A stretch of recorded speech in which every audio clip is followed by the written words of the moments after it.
at DNA. Your DNA heritage never dies and never fades away. DNA stores your ancestral identity and characteristics like a stack of books with all the information to make you physically.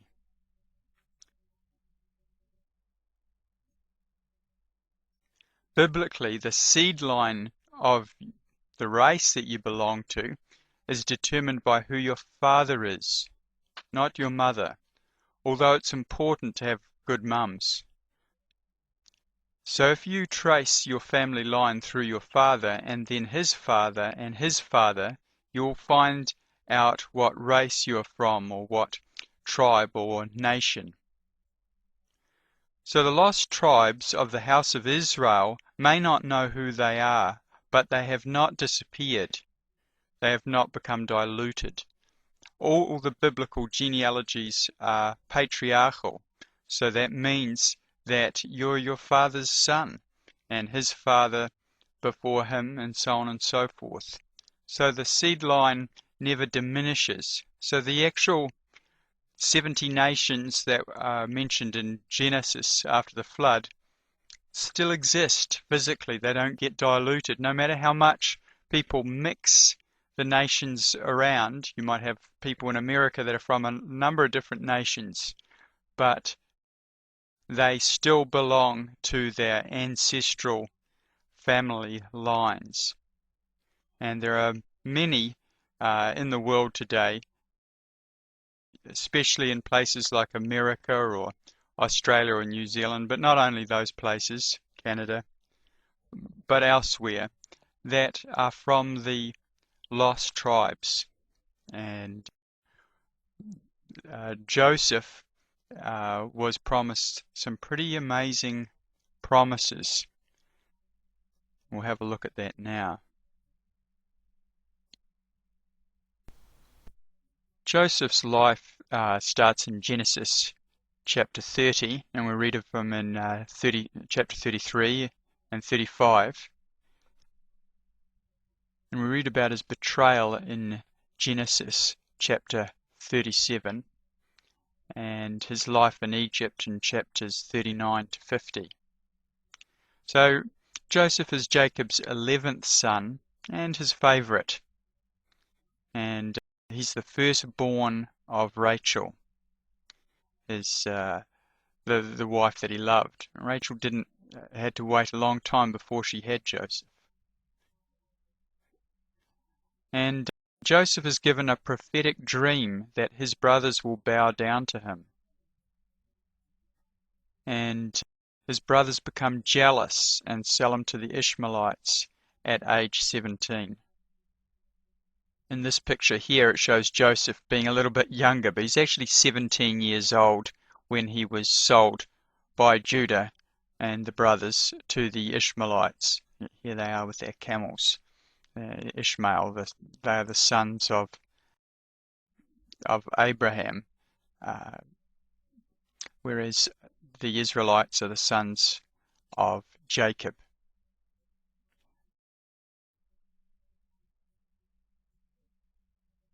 Now Joseph, when he goes down to Egypt, he's tempted and tried in Egypt where he is sold. The man that he's sold to, his wife gets her eyes on him, and she wants him to sleep with her, but he runs away, and she claims that he tried to rape her, and so he's put in prison. So not only is he betrayed by his brothers, but he has a very hard time as a slave in Egypt. But when he goes to prison, he interprets some dreams, and later on, a few years later actually, Pharaoh is told about this interpreter of dreams because he also has had a dream that he wants interpreted. And Joseph interprets it and rescues all of Egypt really from a dire famine by preparing beforehand granaries and storing up grain. And it's during this famine that his brothers come down to Egypt, and finally Jacob as well. Here he is there, and that's Joseph in the picture. And Joseph forgives his brothers and shows his worthiness to actually have the right of firstborn. And so it's one thing to be called and given to be a firstborn, but it's another thing to be worthy of that title. And Joseph shows his worthiness. And Joseph rises to second under Pharaoh himself. And it's through Joseph that the Israelites, or his brothers and his father, come down to Egypt, and there they stay.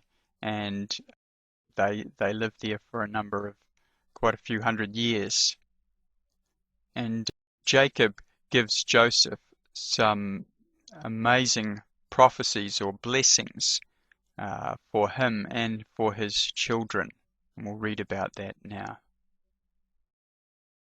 Well, Jacob, now in Egypt with his 12 sons, blesses all the tribes, or all his sons, in Genesis chapter 49.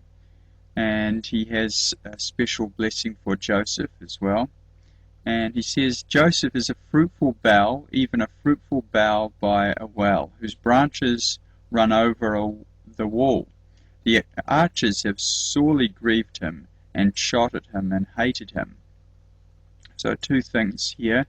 Joseph is going to be fruitful with children, and he's going to extend himself and run over a wall. And he's going to be persecuted. His descendants are going to be persecuted, and sorely grieved him and hated him. And in verse 24, but his bow abode in strength, and the arms of his hands were made strong by the hands of the mighty God of Jacob.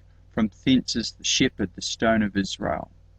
So all of this is like all of this trouble for Joseph's descendants is like resistance training and weightlifting. It makes you strong. And so Joseph's descendants are made strong. Even by the God of thy father, who shall help thee, and by the Almighty, who shall bless thee with blessings of heaven above, blessings of the deep that lieth under, blessings of the breasts and of the womb. So here we have this blessings, very, very high and deep and lofty blessings, spiritual blessings in the heavenly places, if you like, and of the breasts and of the womb. So here we have again the idea of many descendants. In verse 26, the blessings of thy father have prevailed above the blessings of my progenitors unto the utmost bound of the everlasting hills. They shall be on the head of Joseph, and on the crown of the head of him that was separate from his brethren. And by the way, Joseph is like the priest of the family in a way, even though Levi received the priesthood later on. Joseph is really the one that is the Nazir priest. We have the Nazirite vow, and through that someone can actually do many of the things a priest can without actually being from the line of Levi. And the word Nazirite comes from the word Nazir, which means to be separate. And indeed, that's what Joseph was. He was separate from his brothers. He was separate from his brethren, as it says here. He was a Nazir priest. And the crown that the priest would wear is called a Nazir. So there are many aspects of priesthood in Joseph, a higher priesthood than Levi. Unfortunately, his descendants have not lived up in many ways to that high calling. But perhaps the overcomers throughout the church age that are descended from Joseph have. Now in 1 Chronicles chapter 5 verses 1 and 2 we read, Now the sons of Reuben, the firstborn of Israel, for he was the firstborn, but forasmuch as he defiled his father's bed, his birthright was given unto the sons of Joseph, the son of Israel, and their genealogy is not to be reckoned after the birthright. So what it's saying here is, because of Reuben's transgression, which we read of in Genesis, he basically had sex with one of Jacob's concubines. Reuben lost the right of firstborn, and so the firstborn right went from the firstborn of the first wife, Leah, and her son Reuben, from him to the firstborn of the second wife, Rachel, which was Joseph. So that's why Joseph had his dream of the sun, moon, and stars bowing down to him, and so forth, because Yahweh was giving him the right of firstborn.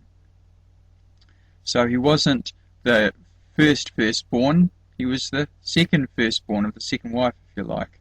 But he received the blessing because of the unworthiness of Reuben for that honour. And in verse 2 we read, For Judah prevailed above his brethren, and of him the chief is the chief ruler, but the birthright is Joseph's. So what Joseph's descendants receive is the blessing of many descendants, among other things. And so it's interesting, in the New Testament, we read in Hebrews chapter 12, verse 22 and 23, But ye are come unto Mount Zion, and unto the city of the living God, the heavenly Jerusalem, and to an innumerable company of angels, to the general assembly and church of the firstborn, which are written in heaven, and to God the judge of all, and to the spirits of just men made perfect. So the church these last 2,000 years, and when I'm using the word church, I don't mean all of Christendom, but those that are genuinely know Yeshua as the Messiah. And to them, they are part of this ecclesia, this church, this kahila of the firstborn, written in heaven. So amongst those, there will be also many of the sons of Joseph, and not too many Jews, because not too many Jews believe in the Messiah and in Yeshua as the Messiah. So the sons of Joseph and the Gentiles have been getting in ahead of the Jews. But there will come a time when the Jews will be slotted back into the covenant, and there will be a time when Judah is saved according to the prophets. So that means there's a great deal of time when Judah is not saved. So Joseph has received the blessing of the firstborn, and now we're going to read about Jacob's blessing of Joseph's sons, which is actually in the previous chapter. And Joseph's sons were Ephraim and Manasseh. So in the previous chapter, in Genesis 48, we read, And it came to pass after these things that one told Joseph, Behold, thy father is sick. And he took with him his two sons, Manasseh and Ephraim. And one told Jacob and said, Behold, thy son Joseph cometh unto thee.